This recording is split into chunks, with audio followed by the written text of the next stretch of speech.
채무자의 경매 집행 절차가 중지되는 가장 주된 이유는 회생 신청에 따른 경매 집행 중지 결정에 따라서 집행 중지됐을 때입니다. 내가 투자에 필요한 필요비가 증가한다는 거죠. 분모가 증가하니까 수익금은 정해져 있어, 안 정해져 있어? 투자금이 높아져. 그러면 수익률이 반대로 떨어지는 거죠. 그렇기 때문에 회생 사건일 경우에는 그러한 부분들까지도 계산을 해서 어떻게 해야 될까요? 사실 내가 아파트를 대표님한테 부탁을 드렸거든요. 근데 아파트는 기본적으로 매력적인 물건들이 많긴 한데 배당을 목적으로 하시는 것보다 차라리 고가입찰 전략을 통해서 그 고가입찰 금액만큼 그대로 전매하시는 게 네, 채권상에서의 수익보다 드라마틱한 수익을 기대해 보실 수가 있어요. 네 그렇게 합니다. 기간도 얼마 크지도 않아요, 그것도. 왜냐하면 시세 대비 양도 차익분이 없으니까, 외관상. 너무 좋죠. 네, 그러니까 그러한 전략을 가지고 1년에 한두 건만 하시더라도 제가 볼 때는 4, 5천은 그냥 버시는 거죠. 네. 그러니까 그런 것들을 우리 그 롯마켓 TV의 쇼츠 NPR 물건 소개란에 계속 보시면 저희가 계속 올리고 있으니까 그거 보시고 각이 나오는 것들은 미리미리 얘기를 해주세요. 네. 그런 것들은. 그래서 그거 보고 저는 쇼츠 보고 네. 찾았던 부분. 은근히 우리 그 신탁 NPL 또는 쇼츠 부동산 그 NPL 물건들 보시고 문의를 많이 주셔서 너무 좋았어요. 아름아름 거래를 하시는데 용돈벌이로 그렇게 쏠쏠합니다.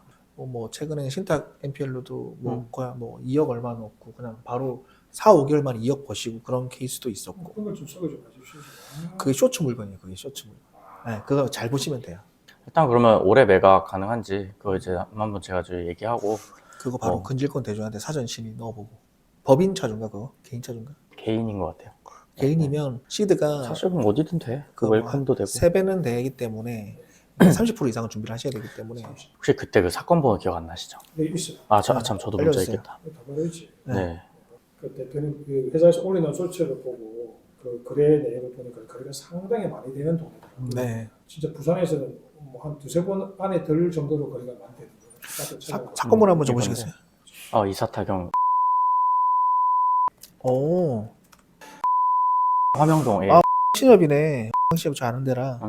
자, 이게 배당 종기일이 9월달이었어요. 네. 그러면 배당 종기일은 경매 신청일로부터 몇 개월 정도 걸린다고 제가 설명드렸어요. 2개월? 2개월 정도 걸린다고 설명을 드렸으면, 자, 보통 아파트는 경매 진행되는 기간이 몇 개월 정도 걸릴까요? 넉넉 잡아서 그냥 1년 잡으시면 돼요. 자, 그러면 지금 9월 달이 이미 2개월이 도가, 10월, 11월, 12월 이미 5개월이 도가 된 네. 낙찰을 되고 배당까지는 한 6개월 정도 해볼만 해볼만한. 짧죠. 예. 괜찮아. 그러니까 기간에 이익도 있다라는 점과 그리고 채권액이 그렇게 크질 않네요. 2억 정도 되겠네요. 채권액이 2억 정도고 이미 경매 신청이 들어와서 경매 잉여에 대한 경매 취하 가능성도 없고 낙찰가율이 80% 정도 되는 것 같아요. 여기 아파트 시세가 네. 얼마인지 한번 봐줘요. 2억 5천 정도 되는 것 같아요.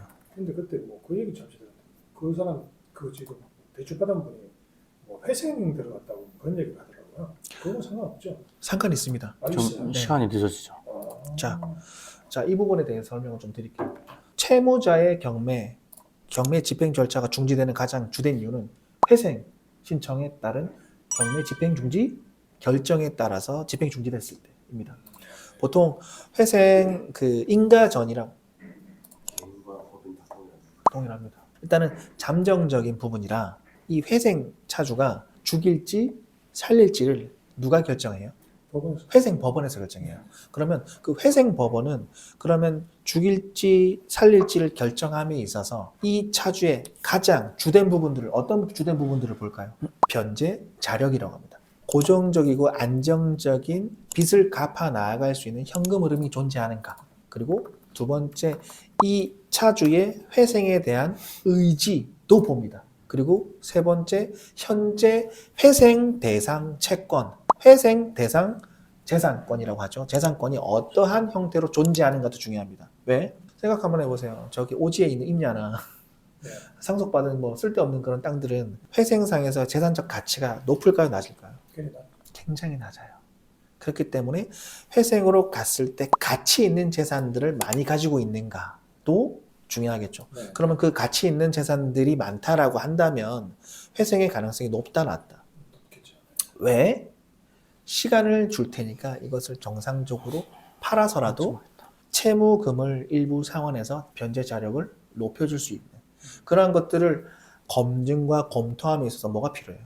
시간이 필요하겠죠. 근데 그 시간의 불편함, 기한의 이익이라고 합니다. 그 기한의 이익은 누구 편이야? 채권자 편이죠.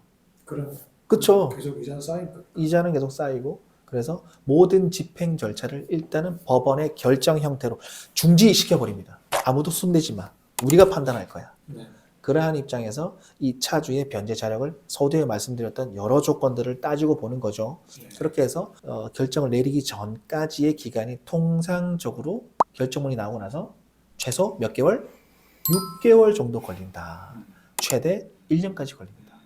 그러면 우리는 채권을 그러한 내막을 모르고 양수해 왔다 라고 한다면 어떻게 될까요? 투자 기간이 너무 길어지면 길어지죠. 길어지면서 어떤 불편함이 생겨요? 이자가 계속 그렇죠. 발생하겠죠. 예. 그러면 최대 1년 정도에 내가 내지도 않아야 될 근질권 이자 비용을 내가 감당해야 돼, 안 해야 돼? 해야 돼. 그러면 해야 된다라는 건 내가 투자에 필요한 필요비가 증가한다는 거죠. 분모가 증가하니까 수익금은 정해져 있어, 안 정해져 있어? 투자금이 높아져. 그러면 수익률이 떨어지고. 반대로 떨어지는 거죠. 그렇기 때문에 회생 사건일 경우에는 그러한 부분들까지도 계산을 해서 어떻게 해야 될까요? 회생 차주의 일신상의 변제 능력과 절차상의 하자 부분과 회생 분위기, 회생 사건의 분위기를 종합적으로 고려해서 그거를 원금 할인에 녹여버립니다. 왜? 우리가 회생 기간 도과로 인해서 발생하는 불필요한 필요비들을 왜 위험 부담을 우리가 해야 돼? 어차피 아무도 안 사가잖아. 네. 그러면 너희들 이 채권 팔고 싶어? 이 회생 기간 도과에 따른 발생하는 필요비의 위험 부담을 너희가 져. 그 비용을 우리가 대략적으로 수익표에 올려서 계산해서 역으로 던져줍니다. 이 부분만큼 원금 할인해줘. 팔든 안 팔든 이 필요비를 우리가 감당하려고 가는 것도 똑같고, 그리고 어차피 살릴지 말지에 대한 과반 이상의 채권자라면 그것도 주된 결정을 해야 되는 부분이 있어요. 하지만 회생 그런 부분이 뭐 계간이라든지 그런 차주가 이렇게 해서 빚 갚을게요. 미흡하거나 미비하다면 그런 부분들은 죽여버려야 되는 것이니까 그런 부분들을 자기들이 종합적으로 고려해서 이 정도면 우리가 이 정도 할인을 해줘도 되겠다. 그래서 그런 협의를 또 딥하게 또 들어가요. 아니 변호사님, 그러면 이러한 회생 사건에 따른 잠정 집행 절차 중단으로 인해서 불편함이 또 있어요. 그러면 이것 말고도 또 대표적인 기간의 불편함이 또 있나요? 그렇죠. 전세 사기 피해자 보호법 때문에 또 문제가 되죠. 생각을 못했네요. 전세 사기 피해자 보호법에 따르면 어떻게 뭐 기간이 도과가 된다라는 건가요? 전세 사기 피해자로 인정받은 사람들에 대해서 네. 그분들의 이제 유예가 신청이 있을 경우에는 거의 최대 6개월에서 1년까지도 경매의 매각기일을 무한정 유예해주는. 최대 법상으로 2년까지 가능하다고 저는 알고 있는데 실무상에는 최대 한 1년 정도인가 봅니다. 그런 것 같습니다. 그러면 전세 사기 피해자 요건에 들어가는 몇 가지들이 있을 텐데 어떤 게 있을까요? 전세 사기 피해자로 인정받는 요건들이, 변호사님. 일반적으로 보증금 상당하게 날릴 위기에 있는. 네. 내가 예를 들어서 5천만 원을 냈어요. 그렇죠. 5천만 원을 냈는데 그 보증금이 후순위일 그렇죠. 경우에 5천만 원이 다 날아갈 수도? 그럴 가능성이 높죠. 그런 분들도 있고, 네네. 또는 이제 그렇게 보증금 날릴 위기에 처한 임차인들이 네. 많은 다수인 그런 주택을. 동일 임대인에서 그런 그렇죠. 보증금을 날릴 위기에 처해 있는 임차인들이 다수 존재할 경우. 그렇죠. 네. 하고 또는 뭐 요즘 뭐 이제 화곡동이나 인천 쪽에서는 전세 사기 피해자 관련된 이슈가 많았는데 네.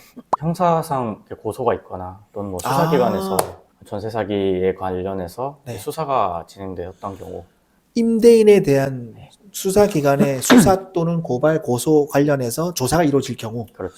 그게 국토교통부령에 따른 전세 사기 피해자로서의 결정을 받을 수 있는 요건들이군요. 그 중 하나죠. 오늘 또 제가 너무 많은 걸 또 배우게 되네요. 네. 그러면 채권을 양도받은 양수인 입장에서는 상당히 난감하겠습니다.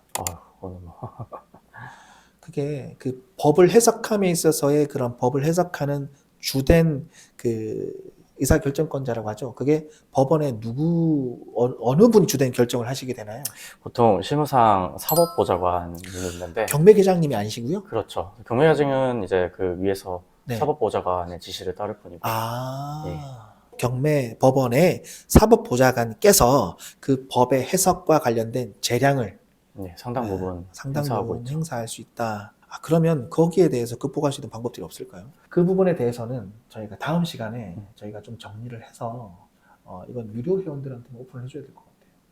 그래도 우리가 나름의 경험칙이 존재하지 않습니까? 이게 법에도 없는 내용인데 법에도 없는 내용을 우리는 그래도 나름 우리만의 플로우를 만들어서 1년 걸릴 거를 6개월, 6개월 걸릴 거를 4개월로 단축시킨 선례가 존재합니다. 이러한 부분들을 우리 구독자분들께 오픈할 테니까 기대해 주세요. 다음 시간에 저희가 준비해서 말씀드리도록 하겠습니다. 유료 8,000원밖에 안 하는데 뭐 무료든 뭐 유료든 뭐 하든 해야죠. 네. 아무튼 그럼 그런 경우에는 네 어려워요. 네. 그렇죠. 그런 걸 모르고 원채권자는 그런 걸 디테일하게 설명해주고 사가라고 할 거예요. 그냥 빨리 사가라고 할 거예요. 그냥 빨리 사가라고. 그래서 그래서, 채권 아니 뭐 다른 건 아니고 그 회생 이제 신청된 기간이 좀 이제 도과한 것들은 그래도 좀 나은데 그 들어간 것들은 좀 답이 없어요. 그렇게 거의 1년 가까이 이제 지연이 되니까. 그때 우연찮게 변호사님이 저한테 물어보라고 그래가지고 전화해보라고 그래가지고 아, 그러셨구나. 전화하고 네네네. 주시더라고요. 그래서 예예예. 해봤지. 네네네. 회생 들어간 건 안 사가던데 라고 하셨던 그렇죠. 좀 기간이 많이 도과됐다면 모르겠는데. 기억이 나요. 예. 그렇죠. 네. 물건 너무 좋았어요. 낙찰가율이 80% 이상은 나오네요. 여기도 한 2억 5천에서 3억 정도 사이 하는 것 같아요, 가격은. 이거는 원금 할인을 받아야 될 것 같아요. 그래서 살짝, 예, 5%라도. 10% 이상 받아요. 자, 그 추가로 문의 주신 이 아파트 건은 이제 회생 사건이기 때문에 기본적으로 회생 인가 결정이 있을 겁니다. 잠정 중단 그 결정 문이 나온 회생 개시 일로부터 결정. 해서 네. 6개월이 도과되었는가 첫 번째. 그리고 지금 현재 회생 사건이 별건으로 진행되고 있을 건데 현재 어떠한 절차대로 진행되고 있는 현황을 또 체크를 해봐야 되겠죠. 그리고 그 기간 도과에 따른 이 부동산의 가치, 환가 가치라고 합니다. 그 환가 가치가 경매가 진행되고 있으니까 당연히 낙찰가율이겠죠. 검토를 해서 추가적인 협상을 할 때 회생기가 도가분, 그 다음에 낙찰가율, 그 다음 우리 수익률, 투자 금액 이런 주변 환경들을 고려해서 우리가 얼마 정도 할인을 요구할지에 대한 부분들을 전략을 좀 세워서 협상을 진행을 해봐야 될 것 같아요. 이 부분은 저희가 한번 따져보고 사후에 말씀을 드리도록 할게요. 네, 네. 오늘 고생 많으셨습니다. 아, 예. 수고하셨습니다. 네.